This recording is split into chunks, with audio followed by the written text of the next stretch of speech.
नमस्कार, स्वागत है आप सभी का द बिहार टॉप में। और इस अंक में हम चर्चा करेंगे बिहार के ऐसे 3 लोकसभा सीट की जिस पर राजद ने अपने प्रत्याशी के नाम तय कर दिए हैं। जी हां, एक तरफ एनडीए खेमा है जहां पर अभी तक सीट बंटवारे को लेकर ही संशय बरकरार है। मतलब जो एनडीए गठबंधन है उसमें बीजेपी कितने सीटों पर लड़ेगी, नीतीश कुमार कितनी सीटों पर लड़ेंगे, उपेंद्र कुशवाहा की पार्टी कितने सीटों पर लड़ेगी, या चिराग पासवान हो या पशुपति पारस, मांझी जी भी हैं इसमें।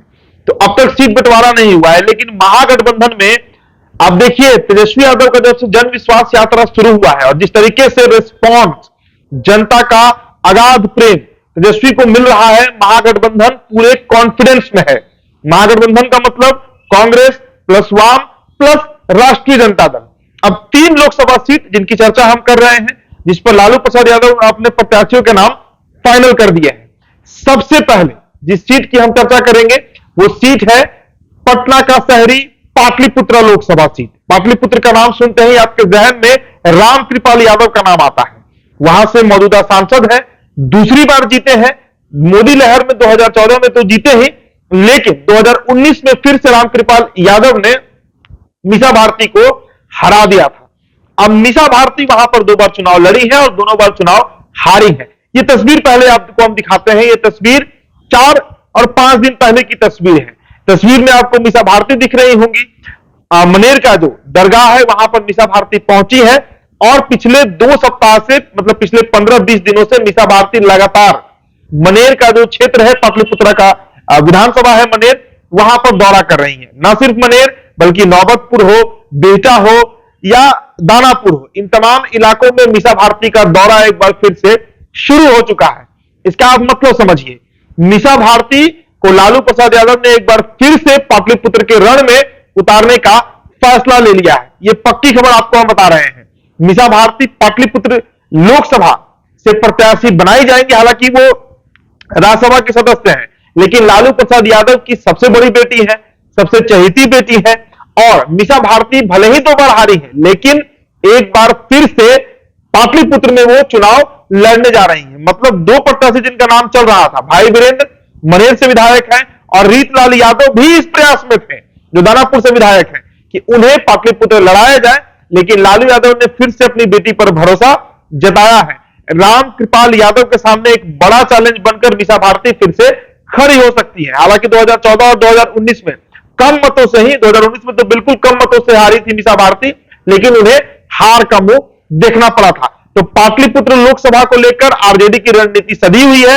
लालू प्रसाद यादव की बड़ी बेटी, तेजस्वी यादव की बड़ी बहन, राज्यसभा सदस्य मीसा भारती प्रत्याशी का, उनका प्रत्याशी बनना 99.9% फाइनल है। राजनीति में 0.1% की चर्चा हम इसलिए नहीं करते हैं कि राजनीति है, कभी भी कोई बड़ा उलटफेर देखने को मिल सकता है। दूसरा लोकसभा सीट की हम चर्चा कर लेते हैं। बक्सर लोकसभा सीट, जहां से मौजूदा समय में अश्विनी चौबे सांसद हैं, दूसरी बार जीते हैं। 2014 में भी जीते, 2019 में भी अश्विनी चौबे वहां से चुनाव जीत चुके हैं। आरजेडी के अगर सबसे मजबूत नेता की हम बात करें जो बक्सर से है, तो आरजेडी के प्रदेश अध्यक्ष हैं जगदानंद सिंह। लालू यादव के राइट हैंड माने जाते हैं, सबसे पुराने सहयोगी रहे हैं, सबसे पुराने साथी रहे हैं और बक्सर से वो सांसद रह भी चुके हैं, बक्सर वो जीत भी चुके हैं। लेकिन इस बार जो बड़ा बदलाव आरजेडी में देखने को मिलेगा, जगदानंद सिंह के जो बेटे हैं, रामगढ़ से विधायक सुधाकर सिंह, काफी विवादित नेता, नीतीश के खिलाफ बोलने वाले नेता, मुखर तौर से बोलने वाले नेता सुधाकर सिंह को इस बार बक्सर लोकसभा से आरजेडी उतारेगी। इस बात पर मुहर लग चुका है। इस बात का ग्रीन सिग्नल लालू यादव ने दे दिया है। राजपूत जाति से आते हैं, जगदानंद सिंह के बेटे हैं और नीतीश के लिए एक बड़ा चैलेंज शुरू से उन्होंने पेश किया है। नीतीश की कई नीतियों पर उन्होंने कटाक्ष किया और खासकर बिहार में कृषि रोड मैप को लेकर, कृषि नीतियों को लेकर, किसानों के हित को लेकर सुधाकर सिंह हमेशा मुखर रहे हैं और नीतीश की मुखालफत करते रहे हैं। यहां तक कि उन्होंने पंजाब के भी कई किसानों से इसके लिए संपर्क साधा, बिहार में एक बड़ा जन आंदोलन खड़ा किया। लेकिन उनके ऊपर भी एक बड़ा आरोप है 1500 करोड़ रुपए का कृषि घोटाला का, जिसके चलते उन्हें कृषि मंत्री बनाया गया और उसके बाद उनसे इस्तीफा भी ले लिया गया था। नीतीश कुमार ने ही उनसे इस्तीफा लिया था। तो सुधाकर सिंह वो नाम है बक्सर में जिन पर लालू प्रसाद यादव ने अपना मुहर लगा दिया है। अब आते हैं सबसे मुख्य खबर पर। सबसे मुख्य लोकसभा सीट, सबसे अधिक चर्चों में रहने वाला लोकसभा सीट पूर्णिया लोकसभा। देखिए बड़ी खबर आपसे साझा करने जा रहे हैं। पूर्णिया लोकसभा सीट से इस बार राजद नहीं बल्कि कांग्रेस चुनाव लड़ेगी। अब आप सोच रहे होंगे कि कांग्रेस का जब प्रत्याशी होगा तो वहां पर लालू यादव के अप्रूवल की क्या जरूरत है।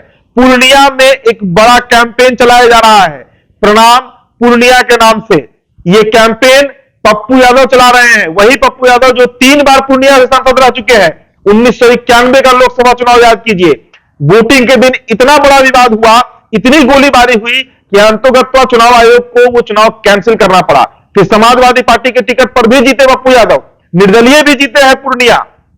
पूर्णिया पप्पू यादव का गढ़ माना जाता है। हालांकि 2004 में वो पूर्णिया हार गए थे पप्पू सिंह से, और इस बार महागठबंधन की तरफ से वो सीट जो है वो कांग्रेस के टिकट पर पप्पू यादव लड़ेंगे। इस बात को लेकर लगभग बात फाइनल हो गया है, लगभग नहीं मान के चलिए बात फाइनल हो गया है। देखिए पप्पू यादव को लेकर एक लंबे समय से विवाद राजद में रहा। राजद में उन्होंने कई साल नेता के तौर पर काम किया, विधायक भी बने, लेकिन बीते 7-8 सालों में 10 साल मान लीजिए 2014 के बाद से लगातार पप्पू यादव का ग्राफ राजद में खराब होते गया, और तेजस्वी उनके खिलाफ में इतने मजबूत ढंग से खड़े हुए कि पप्पू यादव का रिवाइवल फिर कांग्रेस, माफ कीजिएगा, आरजेडी में नहीं हो सका।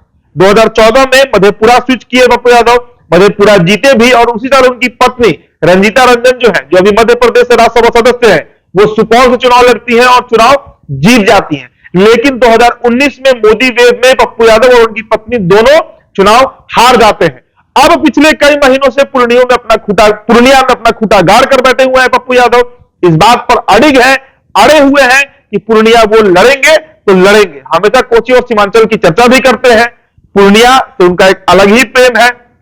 तो पूर्णिया को लेकर जो पेच फंसा हुआ था, अब देखिए इंडिया गठबंधन का जो स्वरूप, जो प्लानिंग था कि एक प्रत्याशी के खिलाफ एक प्रत्याशी को चुनाव लड़ा जाए, अगर पप्पू यादव निर्दलीय चुनाव लड़ते तो इसका सीधा फायदा बीजेपी प्रत्याशी को मिलता, या वहां से जो भी एनडीए प्रत्याशी होता। हालांकि अभी संतोष कुशवाहा वहां पर सिटिंग एमपी है, लेकिन इस बार वो चर्चा है कि संतोष कुशवाहा का टिकट शायद कट सकता है। इसका चांस तो कम लगता है, क्योंकि 2014 में भी संतोष कुशवाहा जीते नीतीश की पार्टी से।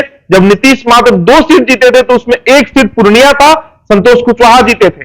और दूसरी बात 2019 में तो खैर मोदी वेव था, बीजेपी जेडीयू साथ में थी, तो निर्विवाद रूप से बड़े वोट के मार्जिन से संतोष कुशवाहा चुनाव जीत गए थे। लेकिन इस बार जो खबर चल रही है कि पप्पू सिंह का भी लॉबी जो बहुत मजबूती से काम कर रहा है कि बीजेपी से उन्हें टिकट मिल जाए। हालांकि एनडीए में क्या होगा ये हमें नहीं जानकारी है, लेकिन इतना पक्के तौर पर हम बता रहे हैं आपको कि पप्पू यादव पूर्णिया लड़ रहे हैं। हालांकि वो अभी फिलहाल जाप जन अधिकार पार्टी के राष्ट्रीय अध्यक्ष है, लेकिन जो कंडीशन उनके सामने रखा गया है कि इंडिया गठबंधन के तहत उन्हें कांग्रेस पार्टी से ही सिंबल मिलेगा और उसी से वो पूर्णिया लोकसभा चुनाव लड़ सकते हैं। मतलब इस बार पूर्णिया में कांटे की टक्कर होने जा रही है। एक तरफ एनडीए गठबंधन है जहां बीजेपी और नीतीश साथ में है, पिछड़ा अति पिछड़ा सवर्ण वोट साथ में है, तो दूसरी तरफ पूर्णिया लोकसभा जो मुस्लिम और यादव बाहुल्य सीट माना जाता है, वहां पर पप्पू यादव का मैजिक खुद भी चलता है। और उसमें अगर महागठबंधन का तड़का दे दिया जाए, महागठबंधन के वोट बैंक को जोड़ दिया जाए, तो यह बात हम दावे के साथ कह सकते हैं कि महागठबंधन के लिए राहें पूर्णिया में आसान हो जाएंगी। और इसके ठीक उलट एनडीए के लिए, बीजेपी के लिए, जेडीयू के लिए पूर्णिया इतना आसान नहीं होगा जीतना। तो ये 3 लोकसभा सीट आप नोट कर लीजिए, बक्सर से सुधाकर सिंह, पाटलिपुत्र से मीसा भारती और पूर्णिया से पप्पू यादव महागठबंधन के प्रत्याशी बनाए जाएंगे। मीसा भारती और सुधाकर सिंह आरजेडी सिंबल पर लड़ेंगे और पप्पू यादव पूर्णिया से कांग्रेस के सिंबल पर इंडिया गठबंधन के तहत ताल ठोक सकते हैं। तो फिलहाल इस चर्चा में इतना ही। मेरा नाम तारण है, बहुत बहुत शुक्रिया।